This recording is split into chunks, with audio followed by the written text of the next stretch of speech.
신경으로 우리의 신앙을 주님께 고백드리겠습니다. 나는 전능하신 아버지 하나님 천지의 창조주를 믿습니다. 나는 그의 유일하신 아들 우리 주 예수 그리스도를 믿습니다.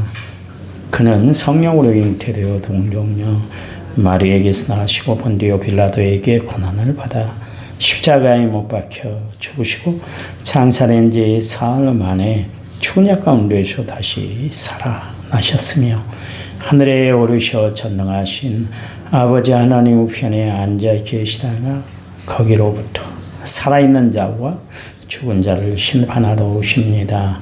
나는 성령을 믿으며 거룩한 공교회와 성도의 교제와 죄를 용서받는 것과 몸의 부활과 영생을 믿습니다.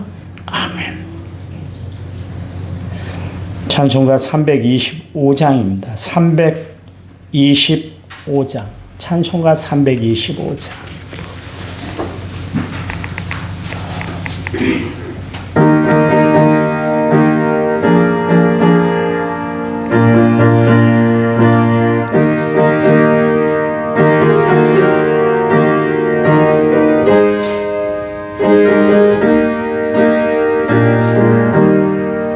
예수가 함께 계시니 시험이 오나 겁없네.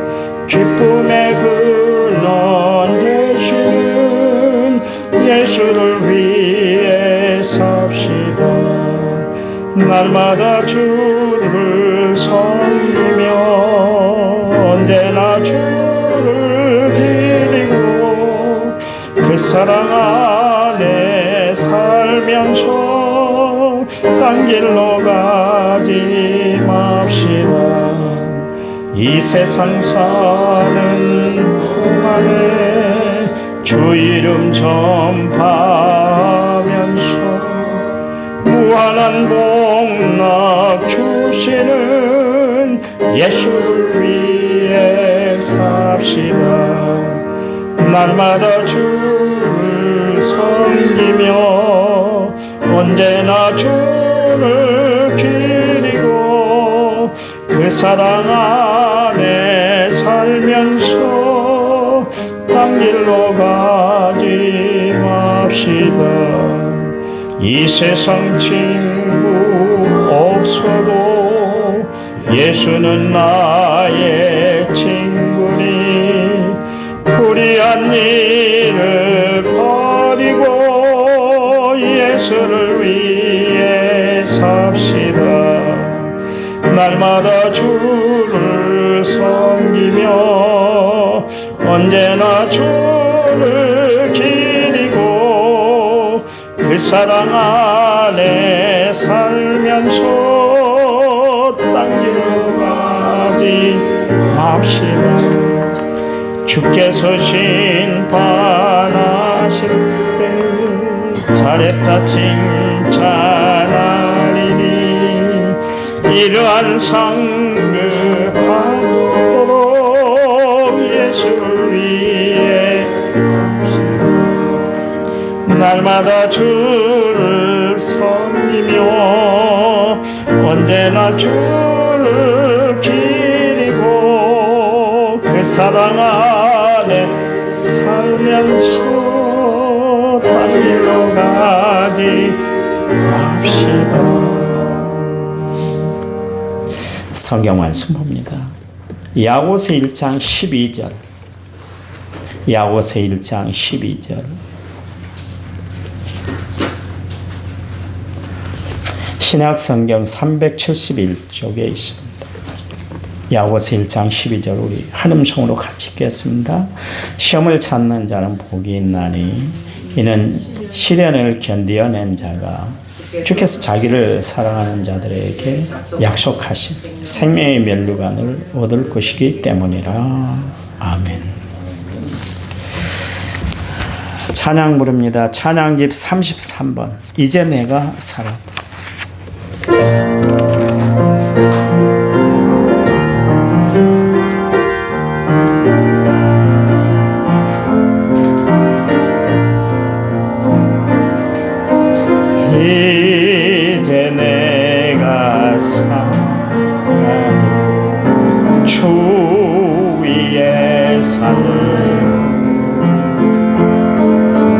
이제 내가 주 위에 충만 하늘 영광 보여주 날 오라 하네. 할렐루야 찬송하며 주께 갑니다. 그러므로 나는 살아 주구나 주님의 것이요 살아 주구나 살아 주구나 날 위해 피 흘리신 내 주님의 것이요 이제 내가 떠나도 이제 내가 떠나도 저 천국 이제 내가 있어도 주 위에 있는 우리 예수 찬송하며 나는 가겠네. 정군 천사 나팔 불며 마중 나오네. 아멘. 그러므로 살아 주구나 주님의 것이요 살아 주구나 살아 주구나 날 위해 피 흘리신 내 주님의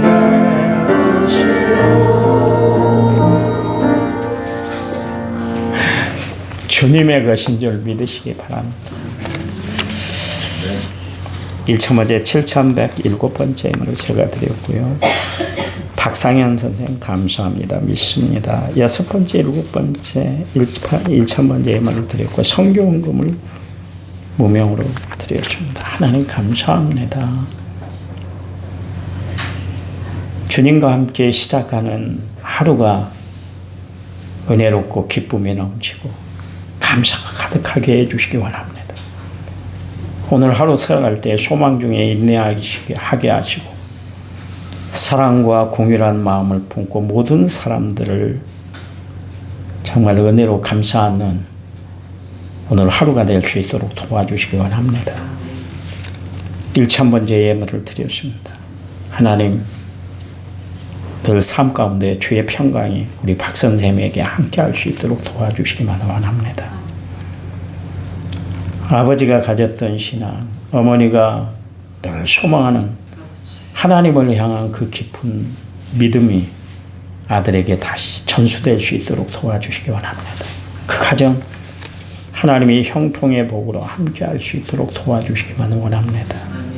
우리 권사님 늘 눈동자처럼 보호해 주시옵소서. 성교 예물을 드렸습니다. 하나님 하나님의 미랄이 되게 도와주셔서 이 예물을 통해서 하나님이 영광 받아주실 줄 믿습니다. 가정을 축복하시고 삶에 하나님의 형통의 역사가 함께할 수 있도록 축복 내려 주시옵소서. 말씀 듣습니다. 성령이 우리들 가운데 온전히 함께해 주시옵소서. 예수님의 이름으로 기도했습니다. 아멘. 에어컨이 괜찮아요? 에어컨 끌까요? 그대로 켜놔요. 에어컨 틀어놓으면 아침에 올 때 좀 두꺼운 옷을 입고 오세요. 추위를 타신 분들은. 그러면 서로가 협력이 될 줄 믿습니다. 그 우리나라 젊은이들이 가장 선호하는 기업이 있습니다. 가고 싶어하는 기업, 근무하고 싶은 회사가 있는데 단연코 삼성이죠.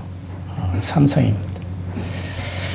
미국의 청년들이 가장 가고 싶어하는 회사가 하나 있는데 여러분 그 핸드폰 만드는 회사 있잖아요. 뭐예요? 애플입니다. 그 애플이라는 회사에 들어가면 인터뷰를 하는데 두 가지를 꼭 묻는다고 그래요. 당신의 약점은 뭡니까?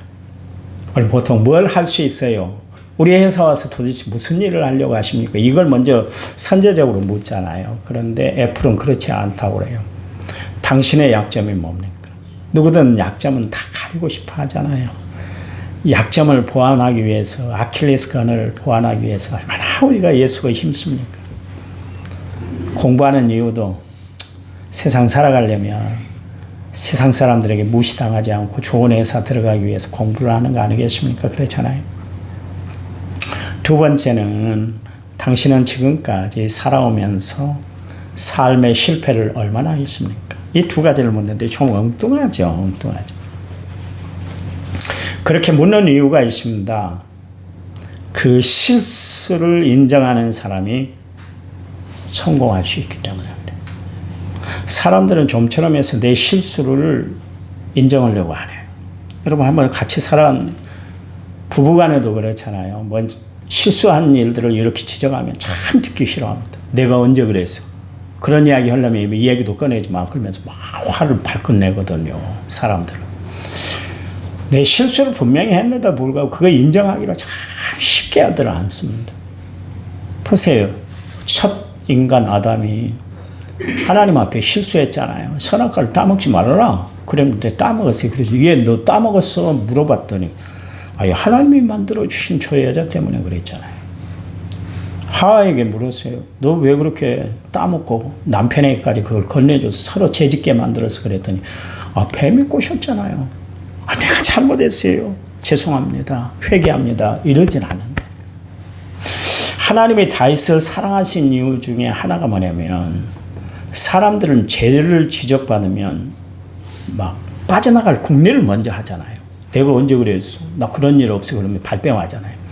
대부분 정치인들 봐보세요. 인터뷰할 때 뭔 죄 때문에 그 사람이 지적을 받으면 나 그런 일 없다고 막 발버둥을 치잖아요. 나중에 보면 모든 죄들이 다 드러나서 그때서야 얼굴 가리고 아이고 죄송합니다. 그러지 사람들은 첫 번째부터 그것을 그래요. 내가 잘못했습니다. 죄송합니다. 이렇게 인정 안 한다니까. 다윗이 왜 하나님 마음에 합한 사람이 됐는가? 죄를 인정했다는 거예요. 죄를 인정했다는 것은 자신의 실수, 자신의 약함을 하나님 앞에 그대로 드렸다는 거예요. 하나님이 이걸 원하세요. 여러분 기도할 때 무슨 기도를 합니까?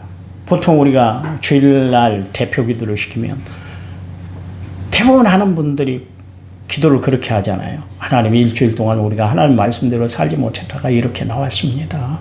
우리의 모든 죄를 하나님 앞에 아뢰입니다.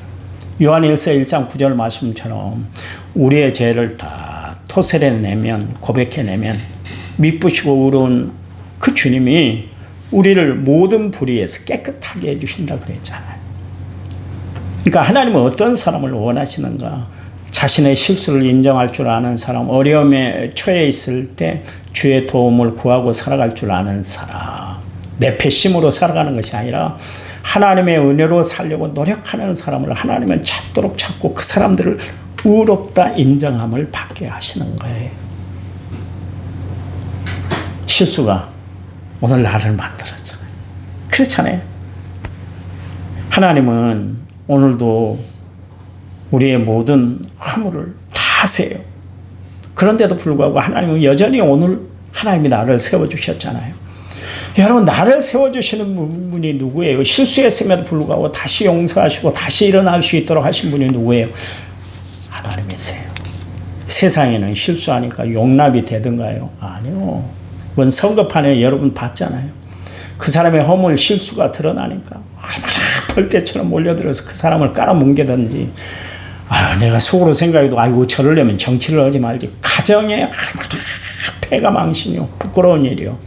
자기의 모든 것들이 다 밝혀져서 온 세상 사람들이 다 알게 만드는 것. 그게 세상이지요. 어디 누가 우리의 허물을 가려줍니까? 우리의 태를 이렇게 메꿔줍니까? 아니요. 하나님밖에 없어요. 그러니 우리가 하나님을 의지하고 하나님을 신뢰하고 하나님을 바라보고 살아가는 거 아니겠습니까? 그래서 주님보다 더 귀한 것은 세상에 없다. 예수보다 귀한 것, 이 세상에 없다고 우리가 찬양을 하며 살아가는 거 아니겠습니까? 그렇잖아요. 그렇잖아요. 베드로 참 나서기를 좋아하는 사람이잖아요. 그러니까 실수가 많은 거예요. 그냥 조용히 있으면 중간에 나갈 텐데 늘 앞장서기를 좋아하고 손들기를 좋아했던 사람이 베드로였는데요. 그날 고기를 낚았는데 갈릴리 호숫가에서 고기 한 마리를 낚지를 못했잖아요. 실패했습니다. 그날 고기잡이의 안정이 실패했던 베드로였잖아요. 근데 예수님께서 그에게 다가오셔서 깊은 곳에 그물을 내려라 그랬잖아요. 그랬더니 베드로의 상식에는 맞지 않아요. 또 실패할 일이에요. 이건 분명히 실패해요. 왜냐하면 낮에 깊은 곳에 고기가 있다는 것, 그건 있을 수 없는 상식이었거든요. 그런데도 불구하고 베드로가 이야기하잖아요. 말씀에 의지해서 내가 그물을 내리겠습니다. 내가 또다시 실패할 수 있지만 그러나 당신이 말씀하니까 내가 그물을 내립니다. 순종해서 내리겠어요. 지금까지 내 경험으로 맞지 않지만 내 경험을 의지하는 것이 아니라 이 순간에는 당신의 말을 의지해서 내가 그물을 내리겠습니다. 그리고 그물을 내렸더니 2배가 가득하도록 만선을 이루었잖아요. 그때 베드로가 예수님 발 앞에 엎드려서 주님 나는 죄인이에요. 나에게서 떠나세요. 그랬어요. 내 경험, 내가 지금까지 가지고 있던 노하우 아무것도 아니구나. 그걸 깨달은 거예요. 여러분 실패를 왜 우리에게 하나님이 허락하시는가? 실패를 통해서 하나님의 놀라운 능력을 체험케 하기 위해서 그렇게 하는 거예요. 그러니 여러분 실패했다고 절망하지 마세요. 내가 말씀대로 살지 못했다는 것 때문에 자학하며 신앙생활 하지 마세요. 언제까지 자학만 하시겠어요? 그렇잖아요. 하나님의 말씀이 나에게 이렇게 주어졌는데 말씀대로 살았더니 내가 이렇게 하나님의 축복을 받게 되십니다. 하나님 감사합니다. 할렐루야. 그러면서 하나님 앞에 찬양, 영광 돌리는 삶을 살아가는 성도들이 되시기 바랍니다. 매일 실패만 반복하고 거기에 억눌려서 신앙의 우울증으로 날마다 신앙생활하는 사람들이 있어요. 엘리야 성공했잖아요. 갈멜산 결투에서. 근데 금방 이세벨의 강제의 소리를 듣고 나니까 저 부엘세바 노랫나무 아래 가서 죽기를 갈망하잖아요. 내 인생 완전히 실패한 인생이라고 하나님 앞에 넋두리 했잖아요. 그랬더니 하나님 너 실패한 거 아니야. 니만 지금 이렇게 어렵게 사는 거 아니야. 야 바알 앞에 무릎 꿇지 않고 자기의 신앙을 지켜낸 사람이 7,000명이나 있어. 너 왜 그래? 그러면서 40주야 호렙산에 가게 하셔서 거기서 세미한 하나님의 음성을 듣고 다시 일어나서 주의 일들을 감당하게 했잖아요. 이전에 했던 일보다 갈멜산 결투에서보다 그 이후에 호렙산에서 하나님이 부르신 그 음성을 듣고 일한 일들이 더 크고 더 놀라운 기적들이 일어났지 않습니까? 그렇잖아요. 실패를 극복하게 하신 분이 누구예요? 하나님이세요. 세상은 실패하면 절망자라고 다 깎아내려요. 정원호 씨가 서울시장감이라고 난리를 피웠잖아요. 매스컴에 대대적으로 해요. 저 여수고등학교 후배입니다. 그 사람. 그런데 어떻게 됐어요? 딱 떨어지니까 지금 사람들이 입에 오르내립니까?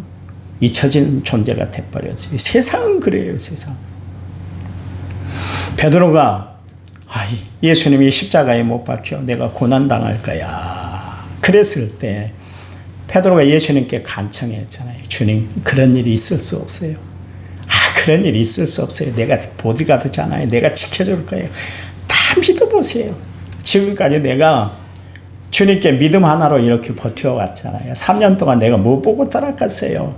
예수님 그 믿음 가지고 말씀 듣는 믿음 가지고 기적의 현장에 내 있었으니까 충분히 주님을 나는 지킬 수가 있어요. 어떻게 됐어요? 예수를 모른다고 3번씩 부인하고 말하잖아요. 실패를 또 경험하게 만들잖아요. 왜요? 하나님은 실패를 극복한 베드로를 보시길 원했기 때문에 그래요. 우리에게 가끔 가다가 삶을 살아가면서 실패를 우리가 당할 때가 있어요. 실수할 때가 있어요. 인간이기 때문에 왜 실수가 없고 실패가 없겠어요. 네, 하나님이 그것을 극복하게 하시는 하나님인 줄 믿으시기 바랍니다. 그래서 우리가 찬양 부를 때 그 하나님은 좋으신 하나님, 좋으신 하나님, 참 좋으신 하나님인 줄 믿으시기 바랍니다. 그래요. 하나님, 우리와 함께 하시는 하나님이에요. 보세요. 성경에 보니까 바울, 요한, 삭개오 그들만 변했습니까? 오늘 주 안에 살아가는 나도 변했잖아요. 여러분 안 변했어요? 다 변했잖아요. 여러분 모습이 변한 것처럼 지금 여러분 신앙도 다 변했어요. 다 변했다니까. 누가 변화시켜 줬어요? 나를 구원하신 하나님, 내 삶을 지금도 인도하시는 선한 목자 되시는 하나님이 내 삶을 이끌고 가시기 때문에 내가 변화가 된 거예요. 나는 여전히 그 꼴로 살아요. 여전히 성격 부리고 살아요. 여전히 급해요. 근데요, 주님이 함께 하시니까 내가 변화되어 있더라, 그런 이야기입니다. 그래요. 하나님이 나를 변화시켜 줬는데 보세요. 어둠에서 빛으로, 절망에서 소망의 사람으로 하나님이 내 삶을 변화시켜 주셨잖아요. 그렇다면 좀처럼 변하지 않은 사람들이 있어요. 그 신앙으로 그렇게 살아가는 사람들이 있어요. 다람쥐 쳇바퀴 도듯이. 왜 그럴까요? 기억하세요. 변화를 시키는 예수님을 만나지 못했기 때문에 그래요. 여러분 예수 만나면 다 변해요. 성경에 봐보세요. 변하지 않은 사람이 어디 있습니까? 다 변했어요. 내가 예수를 만나야 돼. 이 아침에 여러분 주님 앞에 기도할 때 만나고 싶어요. 주님. 내 삶 이대로 살아서는 안 되잖아요. 하나님의 공의란 은혜, 놀라운 사랑을 날마다 내가 체험하고 살아가는데 이렇게 쓰레기장 이 통만 뒤지고 살아서야 되겠어요. 주님. 나도 변화돼서 광명한 삶을 살게 하시고 나도 변화돼서 주님 영광 위에서 마음껏 살게 해달라고 하나님 앞에 기도하는 하루가 되시기 바랍니다.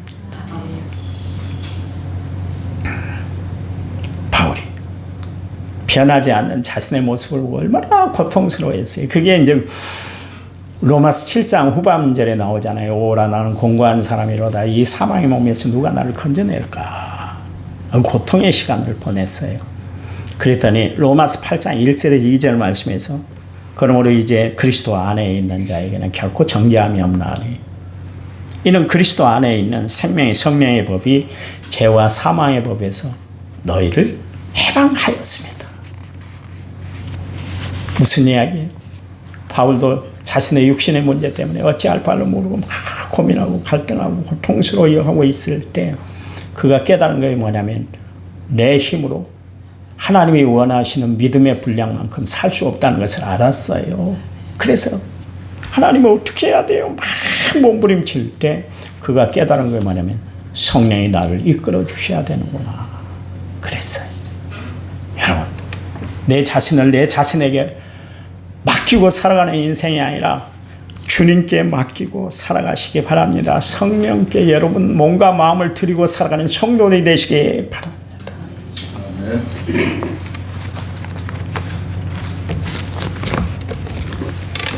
그게 하나님이 원하시는 믿음의 삶이에요. 오늘 또 본문 들어가지도 못하고 끝냈는데요. 내일 다시 하겠습니다. 여러 가지 시험을 만날 거예요. 그 시험이 올 때 포기하지 마세요. 제가 시험 만난 성도들에게 늘 찾아가서 하는 기도가 뭐냐면 하나님의 또 다른 섭리와 뜻이 있을 거예요. 그러니 이겨내세요. 하나님 앞에 그렇게 기도하고 돌아오곤 합니다.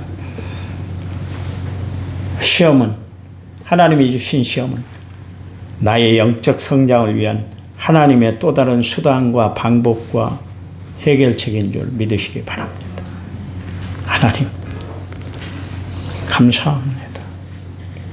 나를 향한 하나님의 섭리의 손길을 바라봅니다.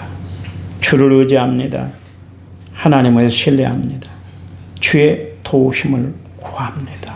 충만하도록 저희들을 책임져 주시옵소서. 여러 가지 시험, 환난, 고통, 어려움을 만날 때 그저 포기하는 자들이 아니라 끝까지 주님 붙들고 십자가 붙들고 말씀 붙들고 이겨내는 신앙이 되도록 축복해 주시옵소서. 헌신 예배를 준비하는 일남전도 회원들 하나님이 함께 주시옵소서. 예수님 이름으로 기도했습니다. 아멘. 합심해서 기도합니다.